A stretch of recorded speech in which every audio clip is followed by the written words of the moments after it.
السلام علیکم ورحمۃ اللہ۔ آپ دیکھ رہے ہیں ڈیلی اے جے کے ناظرین، ایک نئی ویڈیو کے ساتھ آپ کی خدمت میں حاضر ہوا ہوں۔ انٹر بینک میں اور اوپن مارکیٹ میں روپے کے مقابلے میں امریکی ڈالر کی قدر میں اضافے کا سلسلہ جاری ہے۔ آج انٹر بینک میں کاروبار کے دوران ڈالر 2 روپے 18 پیسے مہنگا ہو کر 288 روپے کا ہو گیا ہے۔ ناظرین، انٹر بینک میں گزشتہ کاروباری ہفتے میں ڈالر 285 روپے 82 پیسے پر بند ہوا تھا۔ اس کے بعد دوسری جانب اوپن مارکیٹ میں بھی ڈالر 4 روپے مہنگا ہو کر 305 روپے کا ہو گیا ہے۔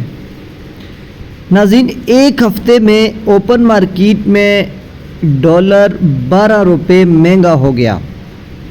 اس کے ساتھ اوپن مارکیٹ میں امریکی ڈالر نے ٹرپل سنچری کر ڈالی۔ ناظرین، ڈالر جو ہے وہ اپنی اڑان جاری رکھے ہوئے ہے اور تیزی کے ساتھ اس میں اضافے کا سلسلہ جاری ہے۔